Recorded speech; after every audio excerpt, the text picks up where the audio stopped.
Welcome, friend, to our new video series with Dr. S. Srinivasan ji, where we talk to him, understand from his wisdom and experience, and enrich our life. And there is one word which everybody want to say, and they say it very proudly. They want to say, I want to be independent. Everybody want to become independent. ये भी बोलते हैं आत्मनिर्भरता, ना आत्मनिर्भर भारत। हाँ, लेकिन पृथ्वी ने और भगवान ने ऐसा सृष्टि का रचना किया है कि जी इंडिपेंडेंट कुछ हो नहीं सकता। बिल्कुल आपको बिल्कुल एक सही। चाय पीने के लिए भी 40 50 100 लोग काम करेंगे तो आपके टेबल पे चाय आएगा। Correct correct. बट थोड़ा ये मिसअंडरस्टूड इंडिपेंडेंट का कॉन्सेप्ट है। जी anyway we will see from doctor how it is. Doctor साहब, welcome to our series thank and you. I am starting PPT. You can talk now. जी जी जी, thank you very much Jain साहब। So it is already very evident independent ऐसा कोई चीज है ही नहीं इस दुनिया में, इस यूनिवर्स में। कोई भी चीज, कोई भी व्यक्ति बिल्कुल इंडिपेंडेंट है या हो सकता है, वो इम्पॉसिबल है ही नहीं। तो everybody has to depend on something. जैसे चाय का उदाहरण दिया जैन साहब ने, वो छोटे से उदाहरण से लेकर के space age research, missile technology, सब सब लेवल पे कोई ना कोई किसी के ऊपर डिपेंडेंट रहता है। और इंडिपेंडेंट तो नामुमकिन है, मगर इंटरडिपेंडेंट रहना रहना है तो जिसको हम इंटरडिपेंडेंस बोलते हैं, एक दूसरे के ऊपर डिपेंड रहना, वो भी एक कला है। बहुत लोगों को इंटरडिपेंडेंस नहीं जमता, क्योंकि उनके मन के अंदर या दिल के अंदर वो एक अहंकार पैदा हो जाता है, मैं इंटरडिपेंडेंट क्यों रहूं, मैं दूसरे को डिपेंडेंस क्यों दूं। ऐसा करके इंटरडिपेंडेंस का कॉन्सेप्ट लोग भूल जाते हैं, क्योंकि एरोगेंस आ जाता है। इंटरडिपेंडेंस बोला तो आपको ये मानना पड़ेगा कि सामने वाला भी डिपेंडेंट है, इंडिपेंडेंट है। वो ये लोग मानने के लिए तैयार नहीं है। इसलिए हमको दोबारा रिपीटेडली हमको लोगों को कहना पड़ता है कि भाई आप जो कर रहे हो वो इंटरडिपेंडेंट है, इंडिपेंडेंट नहीं है। तो रोजाना हमको याद दिलाना पड़ता है, घर से लेकर के बड़े ऑफिस कंपनी तक, इंटरडिपेंडेंस का ध्यान में रखना। वो जो ध्यान में रखता है वो सफलता पाएगा, क्योंकि उसको मालूम है कि भाई काम ठीक होना है तो इंटरडिपेंडेंस से ही कर सकते हैं वगैरह। Next slide please.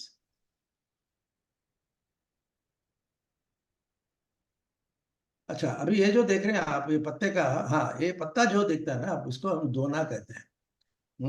अपने यहाँ पे भज्जी लोग आते हैं, पूजा करते हैं, बहुत सारी चीजें अर्पण करते हैं, आवाहन करते हैं। मगर वो सब के लिए वो स्टेनलेस स्टील का कप वगैरह नहीं लेते हैं। वे नेचुरली बनाया हुआ दोना, दोना बोलते हैं इसको। ये झाड़ के पत्ते से ऐसा ही बनता है कि वो मजबूत रहता है, कोई लीक नहीं होता। इसको दोना बोलते हैं। अच्छा, ये दोना का मतलब क्या है?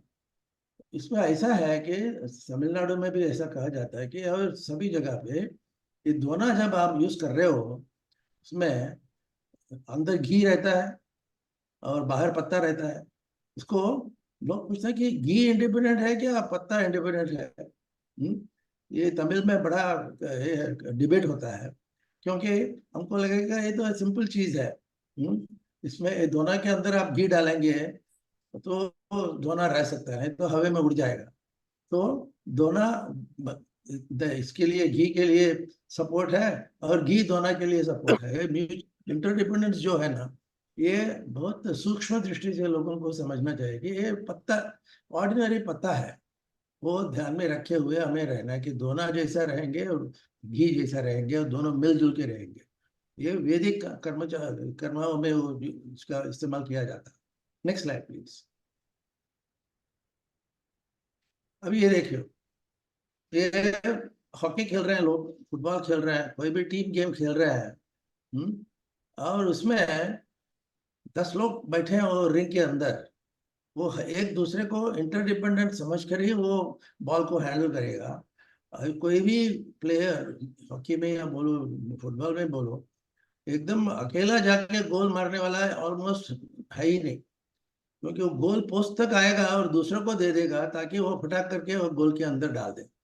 कोई भी आदमी इंडिपेंडेंटली गोल, हॉकी फुटबॉल में ऐसा समझ है कि भाई तुम डालने को कोशिश मत करो, गोल पोस्ट तक लाके अपने ही टीम में को दे दो ताकि वो फाइनल गोल मारे। अगर गोल का क्रेडिट सबको आता है, ऐसा नहीं कि वो इंटरडिपेंडेंट रहने से आपका कुछ कम नहीं होता, उल्टा आपका बढ़ता है, आपका डिग्निटी बढ़ती है। Next slide please. तो आजकल ग्लोबल इंटरडिपेंडेंस की बात चलती है। ग्लोबल इंटरडिपेंडेंस बोले तो we all live in a global economy. हर एक व्यक्ति, हर एक देश, हर एक प्रांत एक दूसरे से डिपेंडेंट रहता है। उसका एक ग्लैरिंग उदाहरण ऐसा है, रशिया और इसका यूक्रेन के अंदर इसराइल और फलस्तीन का झगड़ा चल रहा है। ये सब झगड़ा होते हुए भी वे जो लोग होते हैं वहां पे एक दूसरे से ट्रेडिंग रखते हैं।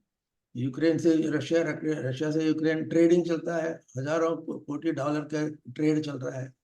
इंडिया का भी चाइना के साथ ट्रेडिंग चल रहा है। एक तरफ आप झगड़ा करेंगे, दूसरी तरफ आप दूसरे को मदद करेंगे, ये इंटरडिपेंडेंस है। और इससे पर्याय नहीं तो आपको सब निकाल के अकेला हम जाके सोवियत यूनियन से लड़ाई करेंगे या चाइना से लड़ाई करेंगे, ऐसा हो नहीं सकता, क्योंकि no country will survive alone, not a single country will survive alone. तो ग्लोबल इकोनॉमी बन जाता है। जैसा मुंबई बम्बई अपना कलकत्ता का हम इंटरडिपेंडेंस कहते हैं, वैसा ही चाइना, इंडिया, पाकिस्तान का, पाकिस्तान अभी भी अपने साथ ट्रेडिंग कर रहा है, मोस्ट फेवर्ड नेशन का स्टेटस दिया गया है। वो पाकिस्तान का झगड़ा चलता है, ये भी चलता है, ये इंटरडिपेंडेंस है, हमको ध्यान में रखना है। ये रिपीट करता हूँ क्योंकि हर सिचुएशन में आपको इंटरडिपेंडेंस का रेफरेंस आता है, उल्लेख होता है। And we all live in a global economy, and what is global interdependence, तो अपने आप it is self evident. Next slide please. अभी ये देखिए, बच्चा माँ के पेट के अंदर है और वो तो कंप्लीटली डिपेंडेंट कह सकते हैं, क्योंकि उसको ब्लड सप्लाई, ऑक्सीजन सब वो अम्बिलिकल कॉर्ड से होता है। अगर अम्बिलिकल कॉर्ड कट हो गया तो ब्लड सप्लाई, ऑक्सीजन सब बंद हो जाएगा, बच्चा मर जाएगा। तो इसको हम बोलते हैं कंप्लीट डिपेंडेंस। यहाँ पे इंटरडिपेंडेंस का सवाल नहीं है, क्योंकि वो विजिबल नहीं है, that baby is completely dependent. Next slide please. और जब वो बाहर से वूम से बाहर निकलता है, तब वो डिपेंडेंस शुरू हो जाता है। वो बच्चे का डिपेंडेंस बाहर होते हुए भी, बाहर के एटमॉस्फेयर का ऑक्सीजन लेते हुए भी वो डिपेंडेंस होता है। वो नेक्स्ट स्लाइड प्लीज। सर बच्चा तो डिपेंडेंट होता है, माँ भी डिपेंडेंट हो जाती है बच्चे पे। एग्जैक्टली बिल्कुल सही कहा आपने। बच्चा नहीं तो माँ नहीं, माँ नहीं तो बच्चा नहीं, ये तो दोनों तो नहीं। ऐसा सेइंग है, child gives birth to a mother. Correct correct correct बिल्कुल सही है। तो ये समझना चाहिए। और उसको स्टीवन कोवी ने एक अच्छी तरह से एक पैराडाइम बनाया। पैराडाइम बोला तो एक आउटलाइन, एक रेफरेंस समझो।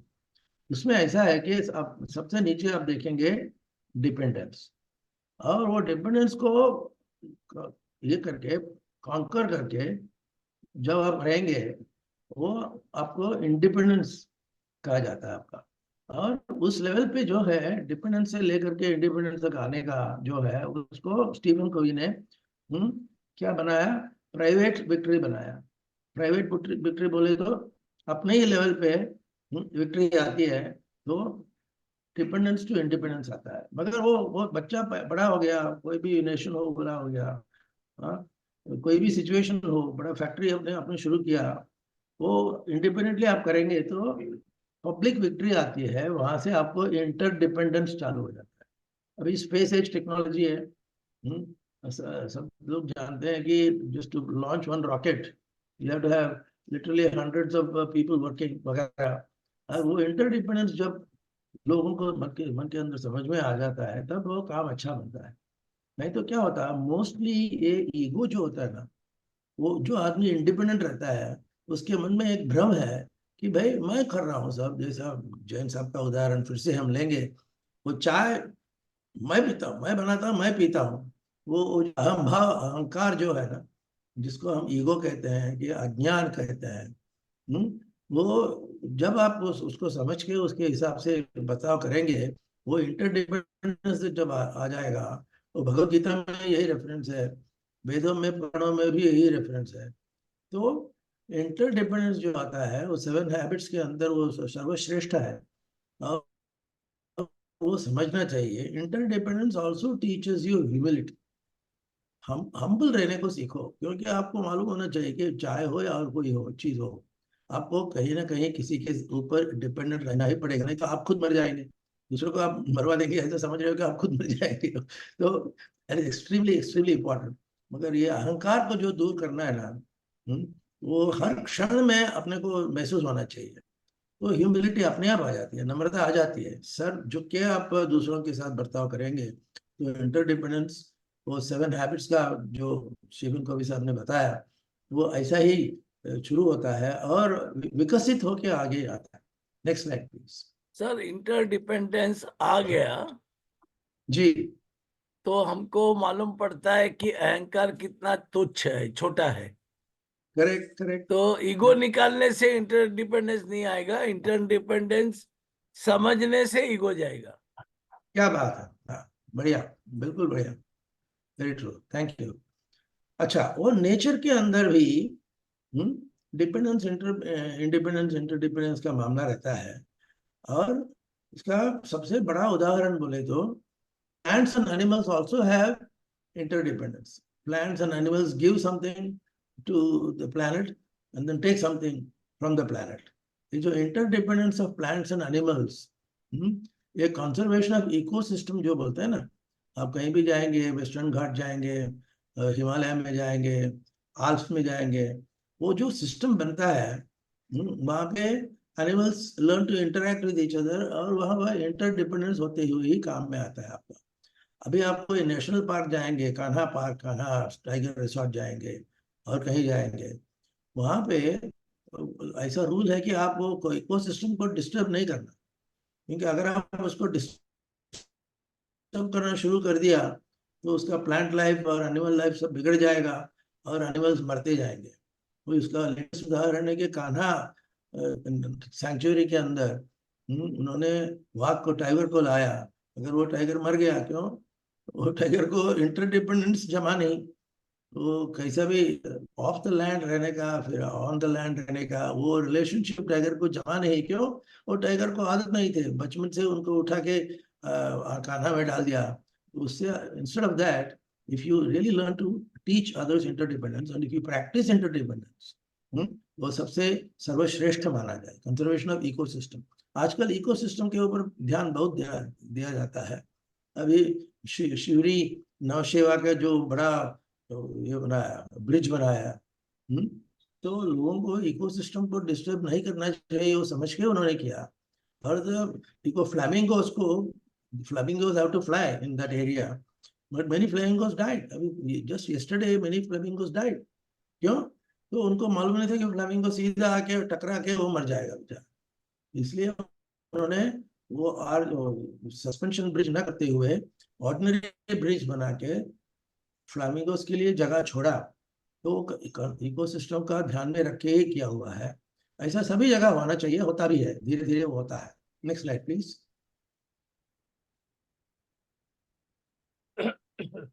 ये इकोसिस्टम को लाइन पे रखने के लिए नेचर ने स्कैवेंजर का बंदोबस्त किया। स्कैवेंजर बोले तो भंगी, जो जो फीकल मैटर पड़े हुए रहते हैं और कोई भी हाफ डेड एनिमल होता है, वो सबको क्लियर करके प्लैनेट को फिर से ठीक तरह से लाने के लिए जो है वो स्कैवेंजर बोला जाता है। वो सबसे इम्पोर्टेंट है कि हाइना करके कुत्ते जैसा एक बड़ा प्राणी है, और जकाल प्राणी है, वो वल्चर ये सब है, ये सब नेचर में क्लियर करके छोड़ देते हैं। अभी एक समझो, एक एनिमल को कुछ अपने आप मरने का कुछ हो गया, तो विद इन 2 आवर्स वो पूरा एनिमल, कितने भी बड़े हो, लायन हो, कोई भी हो, कैंगरू हो, तो उसको इन स्कैवेंजर आके साफ कर देगा। ये तो इकोसिस्टम को मेंटेन करने के लिए नेचर ने बनाया हुआ एक सिस्टम है, और सिस्टम को समझ के रहना चाहिए। मगर अनफॉर्चुनेटली हम इसको भूल जाते हैं, और फिर पोल्यूशन आ जाता है, पानी का प्रॉब्लम होता है, फ्लडिंग होता है, ग्लोबल वार्मिंग होता है, ये सब ठीक नहीं तो ये प्रॉब्लम शुरू हो जाते हैं और होता ही रहेगा, क्योंकि अपना कॉन्क्रीट जंगल अभी भी बनता रहता है, क्योंकि इंटरडिपेंडेंस को हमने डिस्टर्ब करके ये सब किया, इसलिए हमें ही ये प्राइस चुकाना पड़ेगा। Next slide please. ये देखो, आप बोलेंगे यार ये तो कमाल की बात है, कितने कितने लोग खड़े हैं और ऊपर के लेवल पे, दही हंडी जो बोलते हैं, ऊपर के लेवल पे सिर्फ एक आदमी के वजन पे 1 2 3 4 5 5 people are standing on one another's shoulders। और नीचे का लेवल तो पूछो मत, नीचे का लेवल 20 40 60 100 200 500 भी हो जाता है। ये इंटरडिपेंडेंस का बड़ा इफेक्टिव उदाहरण है, क्योंकि कोई भी व्यक्ति ना, इस सिस्टम में हर व्यक्ति का एक रोल है। Every single individual has a role. अगर वो रोल भूल भी जाए, क्षण भर वो भूल जाए, तो खत्म, वो पिरामिड गिर जाएगा। और लोग मरते हैं, जब वो पिरामिड गिरता है लोग मरते हैं, वगैरह वगैरह। तो ये इंटरडिपेंडेंस का बहुत ही बड़ा इंपॉर्टेंट उदाहरण है। Next slide please. हाँ, अभी इकोसिस्टम की बात हुई, तो हमें ध्यान में रखना है कि अभी हम प्लैनेट को, हम कार्बन कार्बन का जो लेवल है उसको हम बढ़ाते जाते हैं, कार्बन डाइऑक्साइड इफेक्ट आता है, कार्बन मोनोऑक्साइड आता है, सब चीज ऐसे होते हैं कि भाई आपको नेचुरल ऑक्सीजन और कार्बन डाइऑक्साइड का जो होना चाहिए वो नहीं मिलता, ये पोल्यूशन इतना हो जाता है। अभी फिलहाल ये कार्बन एमिशन के ऊपर काफी ये इंटरेस्ट लेते हैं, इमोशन भी बढ़ जाते हैं उसके। तो कार्बन एमिशन को, कार्बन कोई सिस्टम, You continue, फिर doctor. ये सब होते हुए जी You continue. Yeah, no issue. जी जी जी। तो ये हाल ही रिसेंटली ये फिनोमेनन को जरा कम किया हुआ है, मगर ये फिनोमेनन अभी भी है। कार्बन प्रिंट जो बोलते हैं वो बहुत इंपॉर्टेंट चीज है। कार्बन प्रिंट आप कम नहीं करेंगे तो आपका इकोसिस्टम बिगड़ जाएगा। ये लेटेस्ट प्रॉब्लम है, ये यूनाइटेड नेशंस ने इसको एकदम बिल्कुल लेटेस्ट, गए महीने में उनका एक नोटिफिकेशन आया था। इतने कंट्रोल होते हुए भी कार्बन प्रिंट आते रहते हैं, और अगले आने वाले पीढ़ी में इसको बहुत तकलीफ होने वाली बात है। Next slide please. सर, इसमें ये हमको सबक मिलता है कि since we are interdependent, जी, we have to take care of each other. Absolutely absolutely तो यहाँ पे जो हमको एब्सोल्युटली। ये सीख मिल रहा है कि हम एक चीज करने के लिए दूसरे को इग्नोर करेंगे तो बैलेंस हाँ, बिगड़ जाएगा और पूरा काम खराब हो जाएगा। बिल्कुल बिल्कुल। जो स्वार्थ से शुरू होता है वो तो उसका अंत तो अभी भी अंत हो सकता है, कभी भी हो सकता है। क्यों?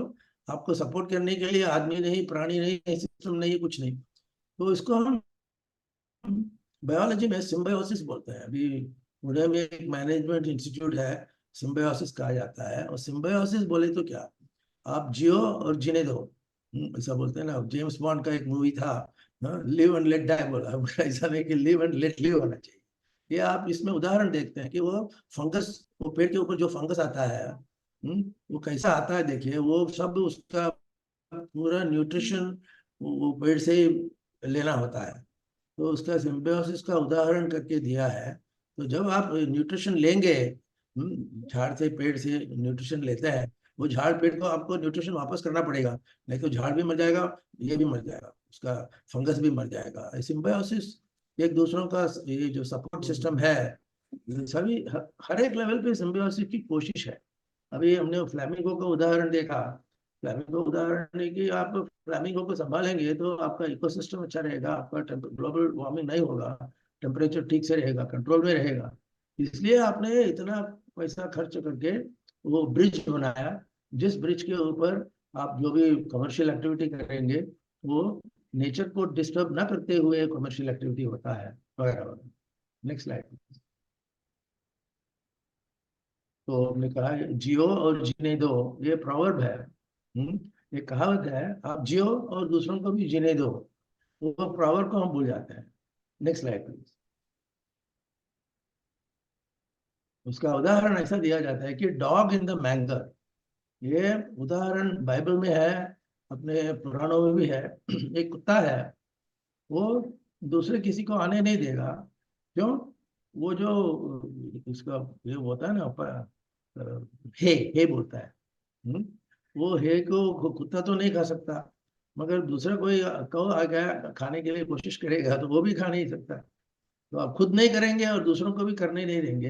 हाँ, जैसे मोदी साहब ने कहा कि हम खुद नहीं करेंगे, खुद दूसरों को खुद नहीं खिलाएंगे, खुद क्या नहीं खाऊंगा, दूसरे को भी नहीं खाने दूंगा। दूसरे को, हाँ, दूसरे को खाने को नहीं देगा। ये जो चीज है ना, ये डॉग इन द मैंगर एटीट्यूड बोलते हैं। ये बुरे चीज के लिए ठीक है, तो मैं भी ना खाऊंगा और दूसरों को खाने ना दूंगा, वो स्पिरिट बहुत अच्छा है, मगर इन अ गिवन सेटअप वो स्पिरिट काम में आता है। तो डॉग इन द मैंगर, तो ये बहुत सारे एग्जाम्पल थे। अभी इसराइल का और पैलेस्टीन का उदाहरण है, बहुत सारे चीज हैं। अभी इसराइल को पैलेस्टीन का एक्सेस रूट जो होना चाहिए, वो एक्सेस रूट ना इसराइल यूज करेगा, ना दूसरों दूसरों को देगा। डॉग इन द मैंगर का उदाहरण है, ऐसा बहुत सारे उदाहरण है।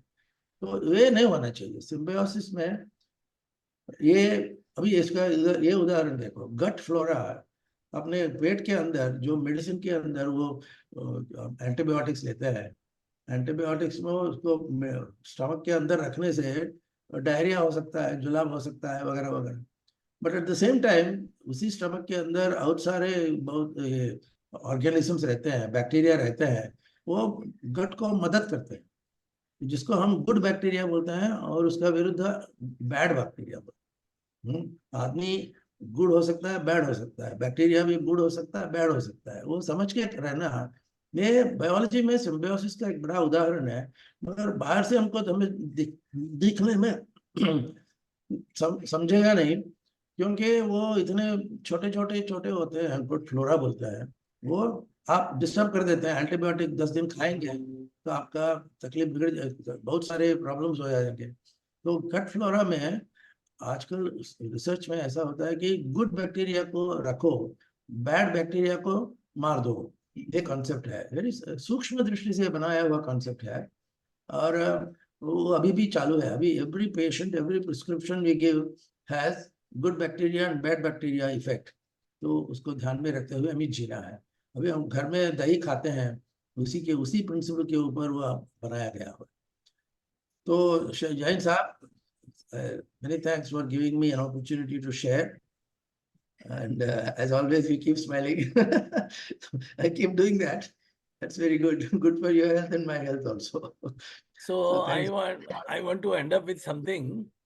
जी, Interdependence होने के लिए what is required is love. Love for everything. बिल्कुल बिल्कुल। तो लव का जो डेफिनेशन एरिक फ्रॉम ने दिया है हाँ हाँ कि अगर लव है उसके अंदर 4 बात होना बहुत जरूरी है। हाँ हाँ। तो पहला है कि आपको उसके लिए रिस्पेक्ट होना चाहिए। जी जी जिस भी जी चीज का आपको लव करता है तो उसके लिए रिस्पेक्ट होना चाहिए। जी जी। दूसरा, उसके बारे में नॉलेज होना चाहिए।